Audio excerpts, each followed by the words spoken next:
رب اشرح لی صدری ویسر لی امری واحلل عقدۃ من لسانی یفقهوا قولی صلاۃ و سلام علیک یا رسول اللہ وعلی آلک و صحبک یا حبیب اللہ۔ تمام دوستوں کو السلام علیکم ورحمۃ اللہ وبرکاتہ۔ آپ لوگوں کے علم کے اندر ہے کہ ہماری مسجد و مدرسہ غوثیہ اس کے اندر ہفتہ وار جو درس حدیث شریف ہوتا ہے بدھ والے دن عشاء کی نماز کے بعد ہوتا ہے، لیکن آج میں دن کے وقت آپ سے گفتگو کر رہا ہوں، اور اس کی وجہ یہ کہ کچھ مصروفیات ہیں، کچھ پریشانیاں ہیں جن کا ذکر کرنا ضروری نہیں ہے۔ میں آپ لوگوں کو بھی یہی نصیحت کرتا ہوں، اور خود بھی الحمدللہ تعالیٰ اب اس کے اوپر میں کاربند ہوں۔ پہلے میں بھی عادت میری ہوتی تھی کہ کوئی دکھ درد ہوتا تھا اپنے دوستوں سے، بھائیوں سے بندہ شیئر کرتا تھا، میں شیئر کرتا تھا، بندہ شیئر کرتا ہے، میں بھی اسی طرح شیئر کرتا تھا۔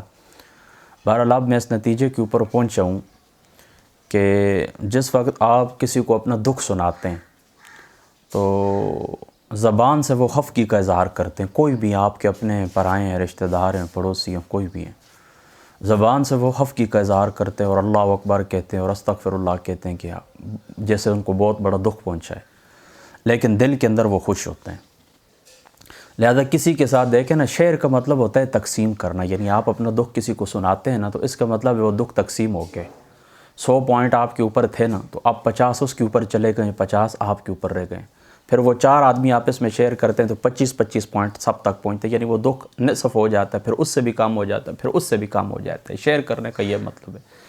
لیکن ہمارے زمانے کے اندر شیئر کرنا بس یہی ہوتا ہے کہ ایک دوسرے کو سنا دیتے ہیں تو اس کے اندر اضافہ ہی ہوتا ہے، لوگ تمسخر کرتے ہیں، خوشی کا اظہار کرتے ہیں، اور جو لوگ آپ کے دشمن ہیں ان کو فائدہ ملتا ہے اس بات کا، ان کو خوشی ملتی ہے۔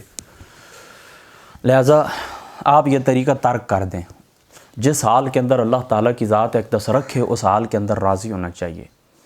دیکھیں نا، دکھ آتے ہیں، بیماریاں آتی ہیں، پریشانیاں آتی ہیں، وَلَنَبْلُوَنَّكُمْ بِشَيْءٍ مِّنَ الْخَوْفِ وَالْجُوعِ وَنَقْصٍ مِّنَ الْأَمْوَالِ وَالْأَنفُسِ وَالثَّمَرَاتِ وَبَشِّرِ الصَّابِرِينَ الَّذِينَ إِذَا أَصَابَتْهُم مُّصِيبَةٌ قَالُوا إِنَّا لِلَّهِ وَإِنَّا إِلَيْهِ راجعون۔ بس مومن کی یہی شان ہونی چاہیے کہ اللہ تعالیٰ کھیتیوں کے اندر کمی کرتا ہے، بیماریاں اللہ تعالیٰ نازل فرماتا ہے، پھر وہی رب شفا بھی عطا فرما دیتا ہے۔ تو کوئی بھی دکھ ہے، کوئی بھی درد ہے، کسی سے اس زمانے کے اندر میں کہتا ہوں اس کو سنانے کی ضرورت نہیں ہے۔ ہاں کوئی پیر فقیر ہے، نیک لوگ ہیں، ان کے پاس بندہ جاتا ہے دعا کروانے کے لیے تو بے شک آپ ان کو بتائیں، باقی اس طرح آپ نہ بیان کریں گویا کہ اللہ تعالیٰ کی ذات اقدس سے نعوذ باللہ من ذالک ہم شکوہ کر رہے ہیں۔ طاہر القادری صاحب، آپ کی ایک کتاب ہے، نام میرے ذہن کے اندر نہیں، انہوں نے ایک صوفی کا واقعہ لکھا ہے۔ وہ کہتے ہیں کہ وہ طواف کر رہے تھے نا تو حضرت ذوالنون مصری رحمۃ اللہ تعالیٰ علیہ غالباً وہ تھے، تو اس نے اس شخص کو دیکھا، نوجوان لڑکا تھا، وہ طواف کر رہا تھا کعبہ شریف کا، تو خستہ حالی تھی، یعنی اس کے کپڑے پھٹے پرانے تھے، حالات اس قسم کے تھے، تو انہوں نے اس کے اوپر ترس کھایا کہ یہ مسکین آدمی ہے، کچھ 200-300 دینار آپ کے پاس تھے، تو دوران طواف ہی آپ نے اس طرح کیا کہ اس کو دینے کی کوشش کی ہے۔ تو اس نے ان کا ہاتھ جھٹک دیا، حضرت ذوالنون مصری کا وہ ہاتھ جھٹک دیا۔ مطلب ذوالنون مصری نے چہرے کے اوپر صالحیت کے آثار دیکھ لیے تھے کہ یہ بندہ اللہ والا ہے، بہرحال فقیر ہے، تو چلو اس کی خدمت کرتا ہوں۔ تو اس بچے نے کیا کیا، اس لڑکے نے کیا کہ ان کا ہاتھ جھٹک دیا کہ مجھے ضرورت نہیں ہے۔ جب طواف مکمل ہوا، آپ کے پاس آیا، آپ نے کہا میں نے تجھے خدمت کرنے کی کوشش کی، تیرا یہ حال بدل جائے۔ اس نے کہا آپ مجھے یہ بتائیں کہ اس حال کے اندر مجھے لایا کس نے، اس حال کے اندر مجھے رکھا کس نے؟ تو حضرت ذوالنون مصری کہنے لگے اللہ تعالیٰ نے رکھا ہے۔ فرمایا پھر اللہ تعالیٰ نے جس حال کے اندر رکھا ہے، پیسے لے کر وہ حال اللہ تعالیٰ کا حال میں تبدیل کر دوں؟ یعنی اللہ جس حال میں رکھا ہے میں اس حال کو بھی تبدیل کروں اور آپ سے رقم بھی لوں؟ فرمایا جس حال کے اندر مجھے اللہ تعالیٰ کی ذات اقدس نے رکھا ہے میں اس حال کے اوپر راضی ہوں، اور مومن کی یہی شان ہونی چاہیے۔ حضرت ابراہیم علیہ السلام کے پاس فرشتہ آیا تھا نا جس وقت آپ کو آگ میں ڈالا جا رہا تھا، تو انہوں نے کہا مجھے میری کوئی خدمت کی ضرورت، انہوں نے کہا کوئی آپ کی خدمت کی ضرورت مجھے نہیں ہے، میں اللہ تعالیٰ سے ہر حال میں اللہ تعالیٰ کی ذات اقدس سے راضی ہوں۔ تو فرمایا کوئی پیغام جو آپ اللہ تعالیٰ مجھے بتائیں میں اللہ تعالیٰ کی ذات اقدس تک پہنچاؤں۔ فرمایا وہ میرے حال سے واقف ہے، بس آپ جائیں، کسی کی مجھے ضرورت نہیں ہے، میں اللہ تعالیٰ کی ذات اقدس کے ساتھ راضی ہوں۔ تو مومن کی یہی شان ہونی چاہیے کہ جس حال کے اندر اللہ تعالیٰ کی ذات اقدس رکھے اس حال کے اندر راضی ہونا چاہیے۔ تو الحمدللہ تعالیٰ میں اللہ تعالیٰ کی ذات اقدس سے راضی ہوں، ہر حال کے اندر راضی ہوں۔ جو مصیبتیں ہیں، پریشانیاں ہیں، یہ رمضان المبارک کا ماہ مقدس سے مجھے اللہ تعالیٰ کی ذات اقدس کے اوپر یقین ہے کہ اللہ تعالیٰ ان پریشانیوں کو، ان بیماریوں کو ختم کر دیں گے۔ بہرحال کچھ مصروفیات کی وجہ سے میں وقت نہیں دے سکا ہوں مسجد کو، مطالعے کو، ساری روٹین دائیں بائیں ہو چکی ہے، کھانا پینا، سونا، اٹھنا بیٹھنا۔ ویسے بھی رمضان المبارک کے اندر آپ کو پتہ ہے کہ تبدیلی ہو جاتی ہے، تو بہرحال یہ جو درس ہے آج مسجد کے اندر نہیں ہو سکے گا دیگر مصروفیات کی بنا کے اوپر۔ تو بیرون ممالک ہمارے جو دوست ہوتے ہیں وہ بہت توجہ سے بعض دوست ہیں سنتے ہیں، تو میں نے سوچا، میں نے کہا چلو ایک تو ہفتہ وار ہماری وہ جو روٹین ہے معمول ہے اس کے اندر کوئی خلل نہ آئے، اور جو لوگ پکا مستقل درس سنتے ہیں تو ان کی جو ہے وہ کیا کہتے ہیں کہ غیر حاضری نہ ہو اور ان کا ناغہ نہ ہو سبق کا۔ تو اس لیے آج کی جو نشست ہے 123 نمبر حدیث سے لے کر انشاءاللہ تعالی حدیث نمبر 126 تک آئیں گے، 123 سے 126 تک یہ 4 احادیث مبارکہ ہیں۔ پھر آگے فصل ثالث، تیسری فصل شروع ہو جائے گی، یعنی یہ جو دوسری فصل ہے نا، تو دوسری فصل کے اندر یہ 4 احادیث مبارکہ رہتی ہیں، اور یہ 4 احادیث مبارکہ انشاءاللہ تعالی آج کے درس کے اندر میں آپ کو سناؤں گا۔ آج رمضان المبارک کی 4 تاریخ ہے، بدھ کا دن ہے، 1443 ہجری ہے، اور اپریل کی 6 تاریخ ہے سن 2022 ہے، اور دن کا وقت ہے تقریباً 11:15 بج رہے ہیں۔ حضرت براء ابن عازب رضی اللہ تعالی عنہ، آپ رسول پاک صلی اللہ تعالی علیہ وآلہ وسلم کے صحابی ہیں۔ میں شروع میں آپ کو یہ بات بتا دوں کہ عذاب قبر، قبر کی راحت، قبر کے سوال و جواب، قبر کی مشکلات اور قبر کی زندگی، اس باب کے اندر یہ 4 احادیث مبارکہ بہت اہم ہیں۔ پیچھے بھی جو عذاب قبر کے باب میں آپ کو سنا کر آیا ہوں وہ بھی بہت اہم تھیں، لیکن یہ 4 احادیث مبارکہ بھی آج کا جو ہمارا سبق ہے اس کے اندر یہ احادیث مبارکہ انتہائی اہمیت کی عامل ہیں، اور بہت سارے سوالات جوابات اس زمانے کے اندر جو مماتی، حقیقت کے اندر یہ مماتی جو گروپ ہے یہ قائدیانیت کی بی ٹیم ہے، تو اس نے یہ جو کھڑے کیے ہیں، مسائل کھڑے کیے ہیں، یہ بہت صاف شفاف مشکات شریف کی روایات ہیں، اور اس کے اندر بہت سارے سوالات کے جوابات ہیں، لہذا انتہائی توجہ سے آپ نے سننا۔ یہ حدیث نمبر 123 ہے، حضرت براء ابن عازب رضی اللہ تعالیٰ عنہ، آپ رسول پاک صلی اللہ تعالیٰ علیہ وآلہ وسلم آپ کے صحابی، حضور علیہ الصلوۃ نے فرمایا، قال یأتیہ ملکان فیجلسانہ، میت کے پاس 2 فرشتے آتے ہیں اور اس کو بٹھا دیتے ہیں، فیقولان لہ من ربک فیقول ربی اللہ، اس سے پوچھتے ہیں کہ تیرا رب کون ہے؟ میت سے فرشتے پوچھتے ہیں تیرا رب کون ہے؟ وہ آگے سے کہتا ہے میرا رب اللہ تعالیٰ ہے۔ فیقولان لہ ما دینک، پھر وہ دونوں فرشتے اس سے کہتے ہیں تیرا دین کیا ہے؟ فیقول دینی الاسلام، میرا دین اسلام ہے۔ فیقولان ما هذا الرجل الذی بعث فیکم، فیقول هو رسول اللہ صلی اللہ تعالیٰ علیہ وآلہ وسلم، پھر پوچھتے ہیں وہ جو جن کی بعثت ہوئی تھی تمہارے اندر، اس محمد مصطفیٰ صلی اللہ تعالیٰ علیہ وآلہ وسلم، آپ کی ذات اقدس کے متعلق تم کیا کہتے ہو؟ تو وہ کہتے ہیں کہ وہ ہمارے محبوب حضور محمد مصطفیٰ اللہ تعالیٰ کے رسول ہے صلی اللہ تعالیٰ علیہ وآلہ وسلم۔ فیقولان ما یدریک، تم نے کیسے جانا؟ یعنی یہ اللہ تعالیٰ کے رسول ہیں، تم نے کیسے جانا؟ اللہ تعالیٰ تیرا رب ہے، اسی طریقے سے تمہارا دین اسلام ہے، یہ ساری باتیں تمہیں کیسے پتہ چلی؟ فیقول قرأت کتاب اللہ، میں نے اللہ تعالیٰ کی کتاب پڑھی ہے، قرأت کتاب اللہ تعالیٰ، میں نے اللہ تعالیٰ کی کتاب پڑھی ہے، فآمنت بہ وصدقت، میں نے اس کے اوپر ایمان رکھا ہے اور میں نے اس کی تصدیق کی ہے۔ فذلک قول یثبت اللہ الذین آمنوا بالقول الثابت، اللہ تعالیٰ کا یہ جو فرمان ہے نا کہ اللہ تعالیٰ ایمان والوں کو قول ثابت کے اوپر قائم رکھتا ہے، اس سے یہی مراد ہے کہ قبر کے اندر جو سوال و جواب ہوتے ہیں تو اللہ تعالیٰ کی ذات اقدس پھر ان کو ثابت قدم رکھتے ہیں۔ فینادی مناد من السماء ان صدق عبدی، پھر اللہ تعالیٰ کی ذات اقدس یعنی آسمان سے ایک منادی ندا دیتا ہے کہ میرے بندے نے سچ کہا، اور یہ منادی دینے والی اللہ تعالیٰ کی ذات ہے، یا اللہ تعالیٰ کی ذات اقدس خود ندا دیتے ہیں، یا پھر اللہ تعالیٰ کی ذات اقدس ایک فرشتوں کو حکم دیتے ہیں وہ ندا دیتا ہے۔ صدق عبدی، اللہ تعالیٰ فرماتا ہے میرے بندے نے سچ کہا ہے، فافرشوہ من الجنہ، تو اس کے لیے جنت کا فرش بچھا دو، والبسوہ من الجنہ، اور اس کو جنتی لباس پہنا دو، جنت کا جو فرش و بچھونا ہے وہ بھی اس کے نیچے بچھا دو اور اس کو جنت کا لباس پہنا دو۔ حضرت عمر فاروق رضی اللہ تعالیٰ عنہ آپ کو جس وقت کفن دیا جا رہا تھا نا، طبقات ابن سعد کے اندر آتا ہے، تو آپ نے فرمایا بس درمیانی سی یہ جو قیمت کا کفن ہوتا ہے یہ کفن آپ مجھے دے دینا، بس زیادہ قیمتی کفن کی ضرورت نہیں ہے، اگر اللہ تعالیٰ نے میری بخشش فرما دی، میرا ایمان اللہ نے سلامت کیا، تو یہ جو کفن تم مجھے دے رہے ہو تو اللہ تعالیٰ کی ذات اقدس اس سے بہتر مجھے عطا فرما دیں گے، اور اللہ نے بخشش اگر نہ کی تو فرمایا یہ جو کچھ ہے یہ بھی بندے سے کیا ہوتا ہے، اتار لیا جاتا ہے۔ سبحان اللہ، فالبسوا من الجنہ، اسے جنت کا لباس پہنا دو۔ وفتحوا لہ بابا الی الجنہ، اور اس کی قبر کے اندر جنت کے دروازے کھول دو۔ تو فیفتح پھر جنت کے دروازے کھول دیے جاتے ہیں. قال فیأتیہ من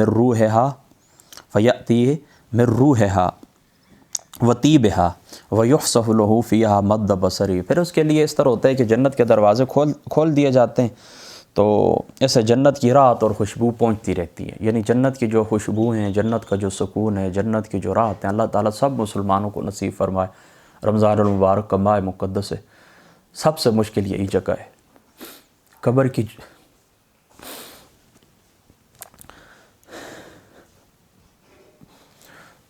یہ جو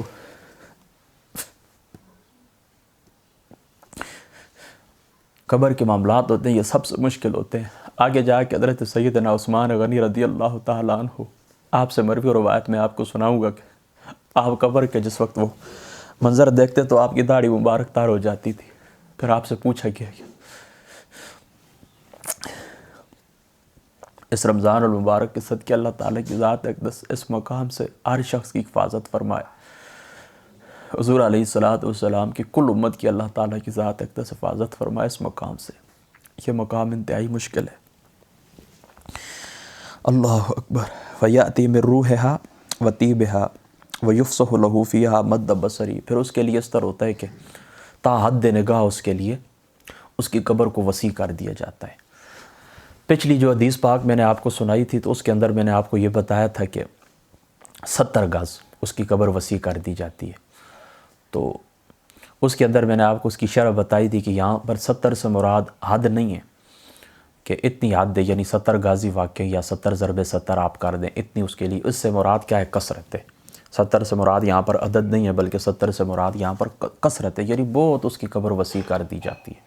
اور یہاں پر دیکھیں نا کہ اس کی وضاحت آ گئی اس حدیث پاک کی کہ یہاں پر مد بصر ہی کے الفاظ ہے کہ جہاں پر انسان کی نگاہ جا کے ٹکتی ہے تا حد نگاہ اس کو وسیع کر دیا جاتا ہے. تو یہ اس پچھلی جو حدیث پاک ہے 70 کے جو الفاظ ہیں میں نے آپ کو کہا تھا کہ یہاں پر عدد مراد نہیں ہے، یہاں پر وسعت کی طرف اشارہ ہے. تو یہ وسعت اس کی تفسیر بن گئی، یہ حدیث پاک اس کی تفسیر بن گئی. یہ بھی ہے. اور محدث دہلوی صاحب رحمۃ اللہ تعالیٰ علیہ آپ نے اس طرف بھی اشارہ کیا ہے. آپ فرماتے ہیں کہ اس سے یہ بھی مراد ہے کہ ہو سکتا ہے کہ وہ جو 70 ہاتھ قبر وسیع کر دی جاتی ہے تو وہ عام مومن کے لیے، عام جو گناہگار مسلمان ہوتا ہے اور جو اللہ تعالیٰ کے محبوب بندے ہوتے ہیں، نیک بندے ہوتے ہیں، اولیاء اللہ ہوتے ہیں، ان کے لیے پھر تعدد نگاہ اللہ تعالیٰ کی ذات اقدس قبر کو وسیع کر دیے جاتے ہیں. یہ تو مومن کی شان ہے کہ اس سے سوال جواب ہوتے ہیں، پھر اللہ تعالیٰ فرماتے ہیں وہ جواب دیتا ہے، اللہ تعالیٰ فرماتے ہیں یہ اس نے سچ کہا ہے، پھر جنت کی کھڑکیاں کھول دی جاتی ہیں. یہ تو مومن کی شان ہے. یہاں تک یہ حدیث پاک مومن کے متعلق ہوئی. وَأَمَّا الْكَافِرُ فَذَكَرَ مَوْتَهُ قَالَ وَيُعَادُ رُوحُهُ فِي جَسَدِهِ. اب بات آ گئی کافر کی. حضور علیہ السلام نے فرمایا کہ کافر کی یہ حالات ہوتے ہیں کہ اس کی روح بدن کے اندر لوٹائی جاتی ہے. ہم سب کا یہی عقیدہ ہے، ہر شخص کی جو روح ہوتی ہے وہ بدن کے اندر لوٹا دی جاتی ہے. مسلمان کس لیے لوٹائی جاتی ہے؟ کہ وہ راحت محسوس کرے، وہ سکون محسوس کرے. جو دنیا کے اندر وہ نیکوکار تھا، ایمان کے اوپر وہ گیا ہے، اللہ تعالیٰ نے اس کو ایمان نصیب کیا ہے، تو اس کی وہ سکونت محسوس کرے، سکون محسوس کرے. اور جہاں پر کافر کی بات آتی ہے تو کافر کے اندر بھی روح لوٹائی جاتی ہے. کیوں؟ کہ وہ دکھ محسوس کرے، وہ عذاب محسوس کرے. مومن کو روح دی جاتی ہے سکون کے لیے اور کافر کی روح لوٹائی جاتی ہے عذاب کے لیے. تو دیکھیں پھر واضح الفاظ وَيُعَادُ رُوحُهُ فِي جَسَدِهِ. روح پہلے نکالی جاتی ہے، اعادہ کا مطلب یہ لوٹ کے آنا، رجوع کرنا. تو پھر دوبارہ اس کے اندر کافر کے وجود کے اندر روح لوٹائی جاتی ہے. وَيَأْتِي مَلَكَانِ فَيُجْلِسَانِ. پھر اسی طرح جس طرح مومن کو بٹھاتے ہیں اسی طرح اس کو بھی بٹھاتے ہیں. فَيَقُولَانِ مَن رَبُّكَ. تیرا رب کون ہے؟ فَيَقُولُ ہا لا ادری، میں نہیں جانتا. فَيَقُولَانِ لَهُ مَا دِينُكَ. فَيَقُولُ ہا لا ادری، پھر وہ کہتا ہے میں نہیں جانتا. فَيَقُولَانِ مَا هَذَا الرَّجُلُ الَّذِي بُعِثَ فِيكُمْ. اس ذات مصطفیٰ صلی اللہ تعالیٰ علیہ وآلہ وسلم ان کے متعلق کیا کہتے ہیں؟ فَيَقُولُ ہا لا ادری، وہ کہتے ہیں نہیں جی میں یہ بھی نہیں جانتا. فَيُنَادَى مُنَادٍ مِّنَ السَّمَاءِ. فَيُنَادَى مُنَادٍ مِّنَ السَّمَاءِ. پھر ندا دی جاتی ہے آسمان سے ان کذب فَأَفْرِشُوهُ مِنَ النَّارِ وَأَلْبِسُوهُ مِنَ النَّارِ. اس نے جھوٹ بولا ہے، اس نے جھوٹ بولا ہے، لہذا اس طرح کرو کہ اس کے وہ جو جہنم کے بچھونے ہوتے ہیں وہ نیچے بچھا دو اور اس کو جہنم کا لباس پہنا دو. دیکھیں یہاں پر فرق بھی محسوس کرے کہ وہاں پر اللہ تعالیٰ فرماتا ہے کہ اللہ اکبر ان صدق عبدی، میرے بندے نے سچ فرمایا. اللہ تعالیٰ کی ذات پاک اس بندے کی نسبت اپنی طرف کر لیتے یہ میرا بندہ ہے، اس نے سچ کہا. لیکن یہاں پر دیکھیں اللہ کے کافر بھی بندے تو اللہ تعالیٰ کی ہیں، پیدا تو ان کو بھی اللہ تعالیٰ نے کیا ہے. لیکن یہاں پر دیکھیں اللہ تعالیٰ کی ذات پاک نے کافروں کی نسبت اپنی طرف نہیں کی. کیا فرما یہاں پر وہ الفاظ نہیں منادن من السماء ان کذب، بس اس نے جھوٹ کہا ہے. اب دیر یہاں پر نہیں کہا اے مومن تیری کیا شان ہے، اپنی تو شان کو سمجھ. آج دنیا کے اندر اللہ تعالیٰ نے ہمیں مہلت دی ہے، اللہ تعالیٰ کی نافرمانیاں نہ کریں. آپ کو دکھ ہونا چاہیے، ہمیں دکھ نہیں ہوتا اس بات کے اوپر اللہ تعالیٰ کی نافرمانی ہوتی ہیں. ہمارے گھر والے، ہماری اولاد، ہماری فیملی روزانہ اس طرح کرتے ہیں کہ اللہ تعالیٰ کے ہزاروں احکام کو پاؤں تلے روند کے چلے جاتے ہیں. ہم خود بھی اسی طرح کرتے ہیں، نہ ہمیں پرواہ ہوتی ہے، نہ ہمارے گھر والوں کو پرواہ ہوتی ہے، نہ ہمیں دکھ ہوتا ہے. یہ کیا زندگی ہے، یہ کیا اللہ تعالیٰ کی محبت ہے. اللہ تعالیٰ کی ذات اقدس نے تجھے جہنم سے بچانے کے لیے کتنے وسیلے اللہ تعالیٰ کی ذات اقدس نے تمہیں عنایت فرمائے. چھوٹی چھوٹی باتوں کے اوپر اللہ تعالیٰ نے کتنا بڑا انعام رکھا ہے. حضور علیہ الصلوۃ والسلام فرماتے ہیں، یہ مسند احمد کی روایت ہے کہ فرماتے ہیں میرے بندے جس وقت آپس میں ملاقات کرتے ہیں، مصافحہ کرتے ہیں، تو ہاتھ چھوڑنے سے پہلے پہلے اللہ تعالیٰ ان کے سابقہ گناہوں کو معاف فرماتا ہے. یہ رمضان المبارک کا ماہ مقدس ہے، اس کے اندر اللہ تعالیٰ کی ذات اقدس جو نوافل ہیں وہ فرضوں کے برابر ہو جاتے ہیں، اور ایک فرض کا اللہ تعالیٰ 70 گنا ثواب عطا فرماتے ہیں. افطاری کے وقت حضرت عبداللہ ابن عباس کی روایت کے مطابق 6 لاکھ لوگوں کو اللہ تعالیٰ جہنم سے آزاد فرماتے ہیں. ایک روایت کے اندر 70,000 کے الفاظ ہیں. ایک روایت کے اندر آتا ہے کہ پھر جمعے والے دن آتا ہے تو جتنے پچھلے جمعے کو پورے ہفتے کو اللہ تعالیٰ کی ذات اقدس رمضان المبارک میں بخشش کرتے ہیں، اتنی پھر اللہ تعالیٰ کل بخشش فرما دیتے ہیں. پھر عید الفطر جو چاند رات ہوتی ہے تو پورے رمضان کے اندر اللہ تعالیٰ نے جتنے لوگوں کی بخشش فرمائی ہوتی ہے اللہ تعالیٰ سب کو بخش دیتے ہیں. پھر 27ویں رات اللہ تعالیٰ نے لیلۃ القدر کی آپ کو عطا فرمائی ہے. لیلۃ القدر خیر من الف شہر، اللہ تعالیٰ کی ذات اقدس نے 1000 مہینوں سے افضل اس رات کو قرار دیا ہے. اس رات قیام کرنے والوں سے اللہ تعالیٰ کے فرشتے مصافحہ کرتے ہیں، ان کے لیے استغفار کرتے ہیں، ان کے لیے دعائیں کرتے ہیں، رحمت اترتی ہے اللہ تعالیٰ کی. یہ کتنے بڑے اللہ تعالیٰ کے انعام. تو یہ دنیا کی مختصر سی زندگی ہے. دیکھیں کئی لوگ ایسے ان کی دکھوں کے اندر گزر گئی ہے. وہ رنگ لائی رحمت تیری سرے محشر کہ بے خطا بھی ترسنے لگے خطا کے لیے. کل لوگ کہیں گے کاش اللہ تعالیٰ کی بخشش انعام دیکھیں گے، کہیں گے کاش دنیا کے اندر کچھ چھوٹی موٹی غلطیاں گناہ ہم سے بھی ہوئے ہوتے. امیر لوگ جو دنیا کے اندر پڑے ہوئے ہیں، غفلت کے اندر پڑے ہوئے ہیں، اور ان کو معلوم نہیں ہے کہ چھوٹی چھوٹی تکلیفوں کے اوپر اللہ نے کتنے انعام رکھے ہیں. کل وہ کہتے کہ یہ ہماری جو کھال ہے کینچیوں سے کاٹی جاتی دنیا کے اندر، لیکن یہ دن ہمیں نہ دیکھنا پڑتا. تو پریشان نہ ہوا کریں، اللہ تعالیٰ کی رحمت ہمارے ساتھ ہے. ہم مسکین لوگ ہیں، اللہ تعالیٰ کی رحمت ہمارے ساتھ ہے. اللہ تعالیٰ کی ذات اقدس اس کا اجر ضرور آپ کو عطا فرمائیں گے.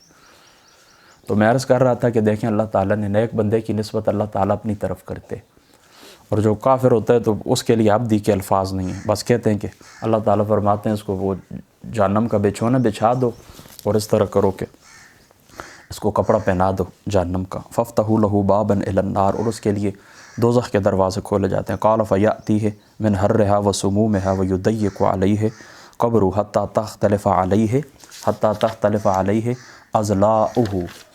پھر اس طرح ہوتا ہے نا کہ اللہ تعالیٰ کی ذات اقدس وہ کہتے ہیں نا کہ پھر اس کے لیے جنت کے دروازے کھول دیے جاتے ہیں، جہنم کے دروازے کھول دیے جاتے ہیں، اور وہ جہنم کی جو گرمی ہوتی ہے اور جو تپش ہوتی ہے اور وہ زہریلے قسم کے جو دھوئیں ہوتے ہیں وہ بندے کو پہنچنا شروع ہو جاتے ہیں. وَيُضَيِّقُ عَلَيْهِ قَبْرَهُ، اور اس کی قبر تنگ کر دی جاتی ہے. حَتَّى تَخْتَلِفَ عَلَيْهِ أَضْلَاعُهُ، یہاں تک کہ اس کی ہڈیاں آپس میں مل جاتی ہیں.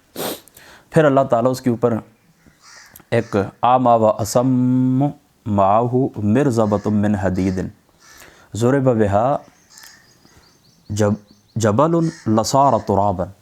پھر اللہ تعالیٰ اس کے اوپر ایک اندھا اور بہرا فرشتہ مسلط کر دیتے ہیں. اندھا اور بہرا سے کیا مراد ہے؟ یعنی واقعی وہ اندھا اور بہرا نہیں ہوتا. اندھا اور بہرا دیکھیں نا دنیا کے اندر کوئی شخص کوئی آنکھ عبرت نہ پکڑے، اسی طریقے سے کان ہدایت نہ سنے، تو وہ بندہ اندھا اور بہر ہوتا ہے اور اس کو کسی کے اوپر ترس نہیں آتا. وہ اس کی جو کچھ اس کے دل کے اندر آتا ہے وہ کرتا رہتا ہے. تو ہم دنیا کے اندر اس بندے کو کہتے ہیں نا یار تو اندھا ہے، تجھے نظر نہیں آتا میں کن حالات کے اندر گزر رہا ہوں، تو بہر ہے تجھے سنائی نہیں دیتا میں تجھے کیا کہہ رہا ہوں. یعنی کسی بندے کو آپ دیکھتے ہیں اس کے دل کے اندر کچھ ترس بھی نہیں ہوتا، وہ کوئی اثر نہیں پکڑتا، اس کی اپنی ایک روٹین ہوتی ہے، جس روٹین کے اوپر اس نے جانا ہوتا ہے وہ جا رہا ہوتا ہے. ذرہ برابر اس کے دل کے اندر شفقت نہیں ہوتی، تو اس بندے کو ہم اندھا اور بہرہ کہتے ہیں۔ اس کو کوئی اثر ہی نہیں ہوتا دکھوں کا، پریشانیوں کا، مصیبتوں کا، کوئی خوشی ہوتی ہے، کوئی اس کو کچھ بھی نہیں، بالکل یہ بہرہ ہے، اندھا ہے۔ بالکل اسی طرح یہاں پر جو فرمایا گیا نا کہ فرشتہ وہ اندھا اور بہر ہوتا ہے، اس کا مطلب ہوتا ہے اس کے دل کے اندر شفقت نہیں ہوتی کہ آپ چیخ ماریں گے، آپ پکار کریں گے تو وہ چپ کر جائے گا، ہاتھ روک لے گا، نہیں، یوں سمجھ لیں کہ وہ اندھا ہے، آپ اس کو نظر بھی نہیں آتے، آپ کی چیخ بھی اس کو سنائی نہیں دیتی۔ تو وہ فرشتہ اندھا اور بہر اللہ تعالیٰ اس کافر کے اوپر مسلط کرتے ہیں، اور اس کے اوپر وہ ہوتا ہے ہتھوڑا ہوتا ہے جو پہاڑ کو توڑتا ہے۔ کیا ہوتا ہے؟ پہاڑ کو توڑتا ہے۔ اللہ اکبر۔ اور حضور علیہ الصلوۃ والسلام نے فرمایا کہ وہ ایسی ضرب لگاتا ہے نا کہ ایسی ضرب اگر پہاڑ کو ماری جائے نا تو وہ پہاڑ کیا، وہ مٹی ہو جائے، اتنی شدید ضرب ہوتی ہے اس کو، تو وہ فرشتہ اس کو مارتا ہے۔ اللہ اکبر۔ فَيَضْرِبُهُ بِهَا ضَرْبَةً، پھر وہ اس کو ایسی مارتا ہے، فَيُصِيحُ صَيْحَةً يَسْمَعُهَا مَا بَيْنَ الْمَشْرِقِ وَالْمَغْرِبِ إِلَّا الثَّقَلَيْنِ، پھر مشرق اور مغرب کے اندر جتنی مخلوق ہوتی ہے وہ سنتی ہے، الا الثقلین، لیکن ثقلین یعنی جن اور انسان نہیں سنتے۔ یہ میں آپ کو پہلے بھی بتا چکا ہوں کہ جن اور انسان کیوں نہیں سنتے، اس کی ایک حکمتیں ہیں۔ اللہ تعالیٰ نے اس کائنات کے نظام کو چلانا ہے، پھر اس طرح نہ ہونا کہ لوگ وہ عذاب سن لیں اور وہ ہوش ہی کھو بیٹھیں اور دنیا کا نظام ہی نہ چل سکے، نہ مسجد جا سکے، نہ گھر والوں کے کچھ وہ خیال رکھ سکیں، ان کے کچھ حقوق ادا کر سکتے ہیں۔ تو یہ اللہ تعالیٰ کی حکمت ہے۔ تو اللہ تعالیٰ کی ذات اقدس جن اور انسانوں کو نہیں سناتے، باقی ساری مخلوق سنتی ہے۔ جس طرح حضور علیہ السلام جس سواری کے اوپر تھے تو وہ سواری نے اس عذاب کو سنا تو پھر وہ دائیں بائیں ہو گئی تھی، پچھلی حدیث پاک گزر چکی ہے نا، میں آپ کو سنا چکا ہوں، ٹھیک ہے۔ ثم یعاد فیہ الروح، پھر اس کی روح لوٹائی جاتی ہے، یعنی فرشتے اس کو مار دیتے ہیں، اس کی روح لوٹائی جاتی ہے۔ اب اس کی روح لوٹائی جاتی ہے، اس سے کیا مراد ہے؟ یعنی کیا بار بار روح نکالی جاتی ہے اور بار بار ڈالی جاتی ہے؟ اس کا یہ مطلب ہے، بعض محدثین اسی کے قائل ہیں، بعض محدثین اسی کے قائل ہیں، جس طرح وہ قرآن پاک کے اندر آتا ہے نا کہ اللہ تعالیٰ تو نے ہمیں دو بار اس طرح کیا کہ ہمیں زندگی، دو دفعہ ہمیں تو نے مارے اور دو دفعہ تو نے ہمیں زندگی عطا فرمائی ہے، ٹھیک ہے۔ تو بہرحال روح سے، اعادہ روح سے یعنی روح لوٹائی جاتی ہے، اس سے اس کی توجہ بھی مقصود ہوتی ہے، یعنی وہ کھو جاتا ہے، بالکل کھو جاتا ہے، کوئی کسی قسم کی اس کو خبر نہیں ہوتی، پھر اس کو واپس گویا کہ اس کی روح لوٹائی جاتی ہے اور وہ دوبارہ ہوش کے اندر آتا ہے، پھر اس کو اسی طریقے سے عذاب اس کو دیا جاتا ہے، ٹھیک ہے۔ تو یہ تھی حدیث نمبر 123، حدیث نمبر 123۔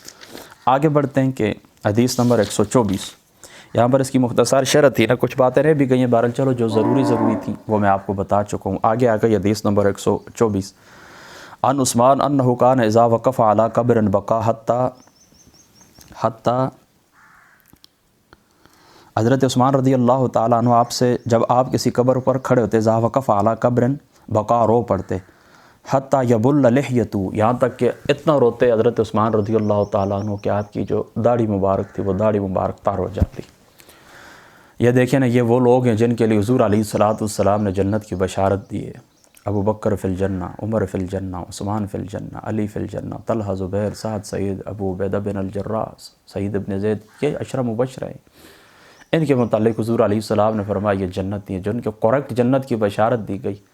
اور اللہ تعالیٰ جن کے متعلق فرماتے ہیں ان اللہ اشتری من المؤمنین من انفسہم واموالہم بان لہم الجنہ، اللہ تعالیٰ نے خرید لیا ان مومنوں کو ان کے اموال اور جنت کے بدلے، ان کی یہ جن کے لیے بشارتیں ہیں، رضی اللہ عنہم ورضوا عنہ، جن کے لیے کہا گیا ہے، والذین محمد الرسول اللہ والذین معہ، جن کو اللہ تعالیٰ کی ذات اقدس نے راشدون مفلحون قرار دیا ہے، جنت کی جن کے لیے بشارت ہے۔ ان لوگوں کا یہ حال ہے، وہ خوف خدا سے کتنا روتے تھے۔ ہم قبر کے اوپر کھڑے ہوتے ہیں، ہم کیا کرتے ہیں؟ ہم قبر کے اوپر کھڑے ہوتے ہیں، فلانی کا نکاح ہو گیا ہے، فلاں کا پتہ نہیں بینک سے اتنا پیسہ نکلا ہے، فلاں کا یہ ہوا ہے، فلاں کا یہ ہوا ہے، فلاں جھوٹ بہت بولتا ہے، یہاں تک کہ اس میت کی بھی ہم برائی کر رہے ہوتے ہیں۔ پہلے آج سے 15-20 سال پہلے مجھے بھی یاد ہے کہ کوئی بندہ فوت ہو جاتا تھا تو اس طرح لوگ کرتے تھے کہ اس کی اچھائیاں شروع کر دیتے تھے، نہیں یار اچھا بندہ تھا، حالانکہ دنیا کے اندر اس کو گالیاں ہی دیتے تھے۔ یہ بھی ایک معاشرے کی منافقت ہے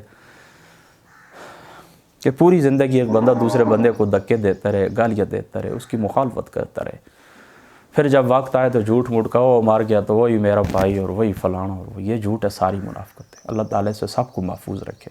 دنیا کے اندر قدر کرنی چاہیے، زندہ رہیں تو جینے کی سزا دیتی ہے دنیا، مر جائے تو بڑھ جاتی ہے انسان کی قیمت، اس طرح نہیں ہونا چاہیے۔ کہ پھر آپ چند دن اس کی تعریفیں کر دینا، پھر لوگ اس کو بھول جاتے ہیں۔ آج لوگوں کو اپنے والدین بہن بھائیوں کی قبروں کا نہیں پتہ، جو والدین اور بہن بھائی دن رات ایک کر دیتے ہیں اپنی اولاد کے لیے، بھائی بھائی کی تکلیف نہیں دیکھتا، ماں باپ اولاد کی تکلیف نہیں دیکھتے، سارا کچھ لوگ بھول جاتے ہیں، قبروں کا بھی پتہ ہی نہیں ہوتا۔ ان کے دیے کروڑوں روپے کے گھروں کے اندر رہتے، ان کی گاڑیوں کے اندر سفر کرتے۔ غالباً امام غزالی صاحب رحمۃ اللہ تعالیٰ علیہ آپ کی سکرات الموت کے اندر آپ نے ایک روایت نقل کی ہے کہ وہ جو میت ہوتی ہے اس کی روح آتی ہے نا دروازے کے اوپر، اللہ تعالیٰ کمی بیشی مجھے معاف فرما، میرا بھی آپ سے تھوڑا کمزور ہے، بہرحال وہ روح آتی ہے نا تو آ کر کہتی ہے دیکھو یہ گھر میرا تھا، میں نے بنایا تھا، یہ گاڑی جو کھڑی ہے یہ میری تھی، یہ جتنا ساز و سامان اس گھر کے اندر پڑا ہوا یہ سارا میرا ہے، لیکن آج میں تجھ سے کچھ بھی نہیں مانگتا، میں دو لفظوں کا محتاج ہوں، میرے لیے کچھ صدقہ کرے، میرے لیے کچھ دعا کرے۔ اور مشکاہ شریف کے اندر تو واضح طور کے اوپر حضور علیہ الصلوۃ والسلام نے فرمایا کہ یہ جو میت ہوتا ہے کالغریق المتغوث، اس کی مثال تو ڈوبنے والے کی ہوتی ہے کہ جو صدا دیتا ہے کہ مجھے بچائیں، مجھے بتائیں، مجھے بچائیں، پھر فرماتا ہے کہ وہ انتظار کرتا ہے دعاؤں کا کہ میرا باپ، میرا بھائی، میرا دوست میرے لیے کب دعا کرے گا، پھر جب اس کے لیے دعا کرتے ہیں کہ اللہ تعالیٰ کی ذات اقدس پھر اس کو خوشی دیتے۔ تو ہمیں چاہیے کروڑوں روپے کی یہ جو گھر ہیں ہمارے والدین کے، بہن بھائیوں کے ہیں، انہوں نے محنتیں کی ہیں، آج ان کو آپ یاد رکھیں، ان کو ان چیزوں کی ضرورت نہیں، ان کو کس چیز کی ضرورت ہے؟ سورۃ الاخلاص پڑھیں ان کے لیے، سورۃ الفاتح پڑھیں۔ حضور نے فرمایا کہ جس دل کے اندر کوئی قرآن کا کوئی حصہ نہیں ہے وہ ویران گھر کی طرح ہے۔ تو چلو آپ کو زیادہ نہیں یاد، کم از کم آپ کی بحیثیت مسلمان سورۃ الاخلاص کچھ آخری 10 صورتیں، سورۃ یاسین شریف، آیت الکرسی، سورۃ الواقع ہو گئی، سورۃ الفتح ہو گئی، سورہ رحمان شریف ہو گئی، یہ آپ یاد کر لیں کم از کم، حامیم والکتاب المبین یہ یاد کر لیں، تاکہ کم از کم اتنا جمعۃ المبارک کو، کہیں جمعرات، شب جمعہ کو، جمعرات کے دن آپ پڑھ کر اپنے میٹھے پیارے جو دنیا سے رخصت ہو گئے آپ ان کی بخشش کریں۔ تو صحابہ پاک ہمارے اسلاف کیا تھے، حضرت عثمان کیا تھے، قبر مبارک کے اوپر کھڑے ہوتے تو اتنا روتے ہیں آپ کی داڑھی تار ہو جاتی ہے۔ اس سے آپ بھی سبق حاصل کریں نا، ہم کھڑے ہوتے ہیں ٹولیاں بنا لیتے ہیں، دوسروں کی غیبت میں شروع کر دیتے ہیں۔ میں آپ کو پہلے بھی بتا چکا ہوں کہ میں کہتا ہوں نا کہ اس زمانے کے اندر اس طرح ہوتا تھا کہ لوگ اتنا کرتے تھے کہ چلو یار کوئی مر گیا تو آپ اس طرح کرتے ہیں، اس کے مرنے کی وجوہات ڈھونڈتے رہتے ہیں، یار اس نے مرنا ہی تھا، یہ ایک کام بھی اس کا سیدھا نہیں تھا، یہ تب مرا، یہ فلاں فلاں گناہ کے اندر مبتلا تھا۔ اللہ، وہ تو یار سب کے لیے، وہ تو سب کو آنی ہے، آپ کو بھی آنی ہے، مجھے بھی آنی ہے، ہم سے پہلے ہمارے آباؤ اجداد چلے گئے، ہم نے جانا ہے، ہماری پیچھے جو نسل ہے انہوں نے بھی جانا ہے۔ تو اس جہان کی تیاری کریں جو جہان مستقل ہے، جہاں پر ہم نے ہمیشہ رہنا ہے، جہاں پر عارضی رہنا ہے ہم نے، تو وہاں پر کروڑوں روپے کی، یہاں پر ہمارے یہ تاج ہوک ویسا، کامل پور موسیٰ، ہمارا یہ گاؤں پائندہ 7 سرکہ گاؤں ہے، آگے خورخیل گڑی کی طرف، شادی خان کی طرف چلے جائیں، ادھر یہ سارے چھاچ کے اوپر اللہ کا فضل ہے، پیسہ سب کے پاس بہت ہے۔ تو یہاں پر 5 سال ہو گئے، مکانوں کے کام ہی ختم نہیں ہوتے۔ اس دن میں گاؤں کے اندر تھا، غالباً تاجک گاؤں ہی تھا، وہ کہتے ہیں کہ مالک باہر ہوتے ہیں، 5 سال سے کام لگا ہوا ہے، ایک مالک مار چکا ہے، پھر دوسرا بھی مار چکا ہے، لیکن کام ابھی تک ختم نہیں ہوا، ابھی کام ختم ہوگا پھر نیچے ماربل کا کام شروع ہوگا، اس کے اندر رہنا کس نے؟ وہ جو مالکان ہیں وہ انگلینڈ کے اندر ہوتے ہیں۔ تو کچھ ہوش کریں یار، اللہ تعالیٰ نے اگر دیے تو پھر یہ مال کہ آپ مالک تو نہیں بن گئے، آپ تو نائب ہیں، اللہ تعالیٰ نے آپ کو دیا تو پھر اس مال کے اندر اللہ نے حقوق رکھیں، اور راستہ بھی آپ کو بتایا کہ آپ نے کس طرح خرچ کرنا ہے، اس طرح نہ کریں۔ تو حضرت عثمان رضی اللہ تعالیٰ عنہ آپ اس طرح کرتے نا کہ حتیٰ یب اللہ لحیتہ، یہاں تک کہ حضرت عثمان رضی اللہ تعالیٰ عنہ کی داڑھی مبارک تار ہو جاتی۔ فقیل لہو تذکر الجنت والنار فلا تبکی وتبکی من ھذا، اے قبلہ، اے حضرت عثمان غنی رضی اللہ تعالیٰ عنہ، جنت دوزخ کا تذکرہ بھی تو ہوتا ہے نا، اس کے اوپر تو آپ نہیں روتے اور یہاں پر رو پڑتے ہیں۔ فقال ان رسول اللہ صلی اللہ تعالیٰ علیہ وسلم قال ان القبر اول منزل من منازل الآخرہ، فرماتے حضور علیہ الصلوۃ والسلام نے فرمایا کہ یہ جنت آخرت کی منازل میں سے پہلی منزل ہے۔ فإن نجا منہ فما بعدہ السیرہ، تو ادھر آسانی ہو گئی تو پھر آگے بھی آسانی، یعنی دیکھیں نا یہ آخرت کی جو منازل ہوتی ہیں نا، میں پہلی کیا ہے، پہلی یہ قبر ہے، تو یہاں پر جس کے ساتھ آسانی ہو گئی ہے تو آگے بھی پھر اس کے لیے آسانی ہے، بعد کی منزلیں آسان ہیں۔ وَإِن لَمْ يَنْجُ مِنْهُ فَمَا بَعْدُهُ أَشَدُّ مِنْهُ، اور یہاں پر اگر کس نے نجات نہیں پائی تو پھر اگلے آنے والے جو لمحے ہوں گے وہ تو اس سے بھی زیادہ سخت ہوں گے۔ فقال رسول اللہ صلی اللہ تعالیٰ علیہ وسلم ما رأيت منظرا قط إلا والقبر فافزع منه، میں نے حضور علیہ الصلوۃ والسلام کی ذات اقدس سے سنا کہ رسول اللہ صلی اللہ تعالیٰ علیہ وآلہ وسلم نے ساتھ یہ بھی فرمایا کہ میں نے کوئی منظر نہیں دیکھا، یعنی قبر سے زیادہ اشد منظر حضور علیہ الصلوۃ والسلام نے فرمایا میں نے کوئی بھی نہیں دیکھا۔ سب سے زیادہ جو اشد منظر ہے آخرت کی منازل میں سے پہلی منزل بھی ہے، اور سب سے زیادہ جو اشد اور سخت منظر ہے وہ قبر کا منظر ہے۔ اللہ تعالیٰ کی ذات اقدس سب کے لیے آسانی فرمائے، ٹھیک ہے۔ تو حضرت عثمان رضی اللہ تعالیٰ نے اس لیے رو پڑتے تھے کہ یہ جنت کی آخرت کی منازل میں سے پہلی منزل ہے۔ حضور نے فرمایا کہ جس نے یہاں سے نجات پائی بعد میں آسانی ہے، اور جو یہاں پر پھنس گیا اس کے لیے بعد میں بھی مشکل ہے۔ دیکھیں نا دنیا کے اندر بھی اس طرح ہوتا ہے، کسی بادشاہ کی مجلس میں آپ جاتے ہیں نا تو وہ پہلے ہی آپ کو دیکھ کر خوش ہوتا ہے، سینے سے لگاتا ہے، پیار کرتا ہے آپ سے، اپنے پاس آپ کو بٹھاتا ہے، آپ کو انعام اکرام دیتا ہے، تو اس کا مطلب ہے آگے آپ کے دن اچھے گزریں گے۔ لیکن وہ آتے ہی آپ کو جھڑکنا شروع کر دے اور آپ کے جرم یاد کرانا شروع کر دے، تم ایسے ہو، تم ایسے ہو، تم نے یہ کیا، تم نے یہ کیا، تو ابتدائی سخت ہوئی تو اس کا مطلب ہے آگے میری کلاس آگے بھی لگنی ہے۔ تو اللہ تعالیٰ کی جو ذات مقدس ہے، اللہ تعالیٰ کی ذات اقدس آسانی فرمائے۔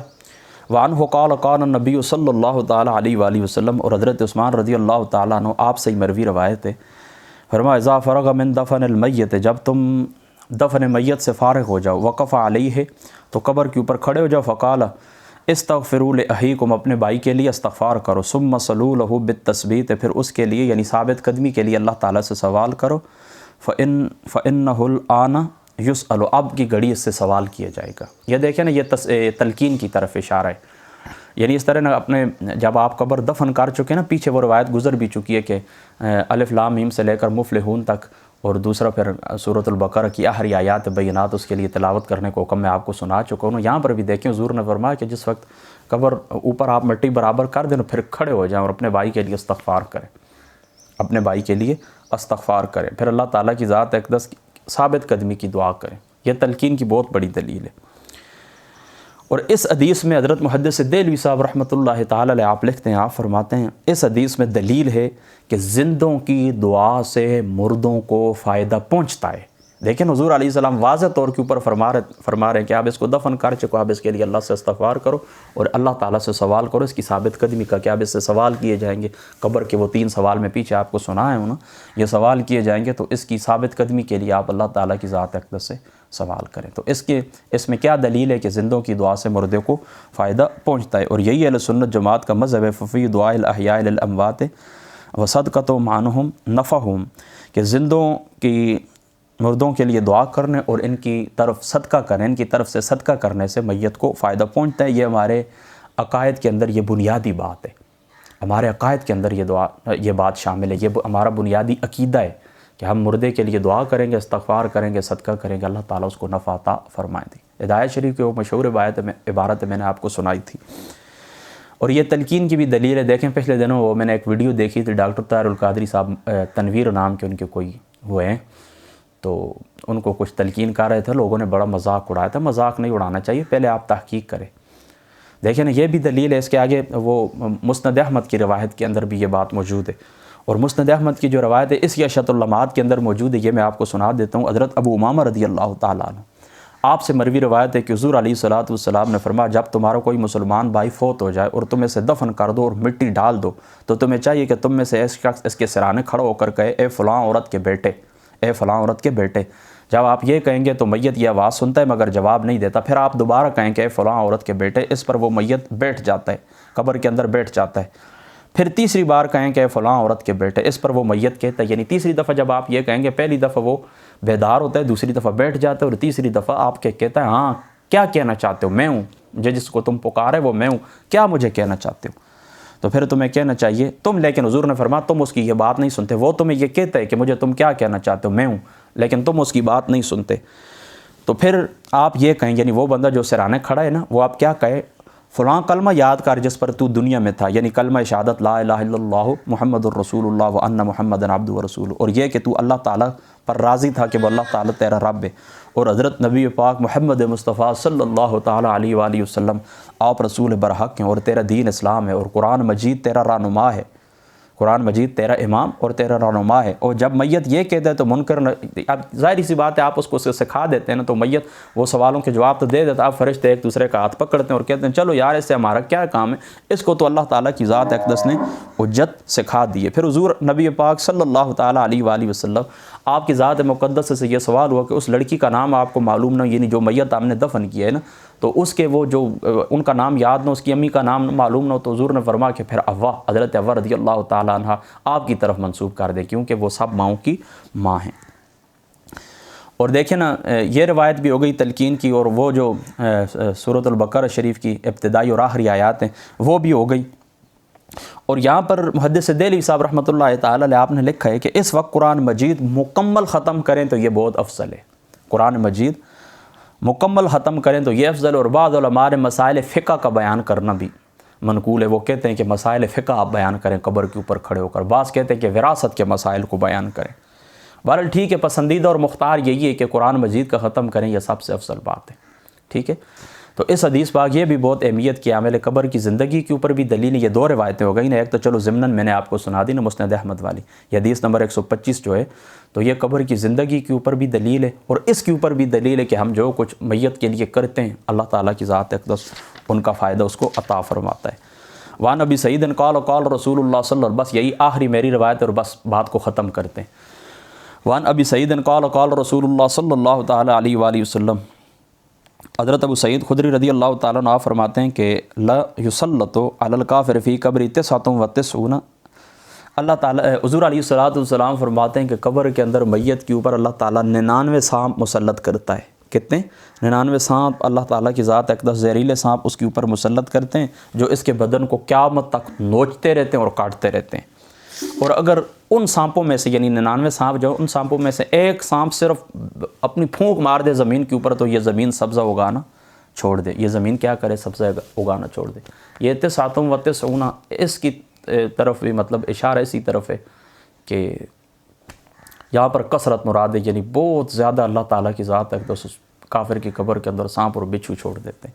یہ حدیث واقع اس باب کی جتنی بھی روایتیں ہیں بس ان کے ظاہر سے نہیں پھرنا چاہیے۔ بعض محدثین ان کی تعویلیں کی ہیں کہ اللہ تعالیٰ نے 99 رحمتیں پیدا کی ہیں، تو پھر کافر کے لیے 100 رحمتیں پیدا کی ہیں، ایک رحمت دنیا کے اندر بھیجی ہے، 99 رحمت آخرت کے لیے رکھی ہیں، تو اس طرح اللہ تعالیٰ نے ان کے لیے 100 زحمتیں پیدا کی ہیں، تو 100 اللہ تعالیٰ نے ان کے لیے وہ مشقتیں اللہ تعالیٰ نے اور عذاب ان کے لیے تیار کیے ہیں، ایک عذاب دنیا کے اندر اور 99 عذاب قبر کے اندر ہے۔ بعض محدثین نے یہ تعویلیں بھی کی اور یہ بھی کسی حد تک درست ہیں۔ بہرحال آسان یہ کہ بس یہی ہے کہ اللہ تعالیٰ کی ذات ایک واقعی یہ سانپ اور بچھو کثرت کے ساتھ یا پھر اتنی تعداد میں 99 کی تعداد میں اللہ تعالیٰ ان کے اوپر مسلط کرتے ہیں اور ان کو وہ ڈستے ہیں وہ عذاب۔ اللہ تعالیٰ کی ذات اقدس حفاظت فرمائے، اللہ تعالیٰ کی ذات اقدس سے ہم جنت کا سوال کرتے ہیں، اور اللہ تعالیٰ کی ذات اقدس سے ہم آخرت کے اندر پناہ طلب کرتے ہیں کہ اللہ تعالیٰ کی ذات اقدس ہماری دوزخ سے پناہ میں نصیب فرمائے۔ آج کا جو ہمارا درس تھا یہ یہاں پر ختم ہوا ہے، اور یہ گفتگو تھوڑی طویل ہو گئی، بہرحال اللہ تعالیٰ کی ذات اقدس عمل کی توفیق عطا فرما۔ واخر دعوانا الحمدللہ۔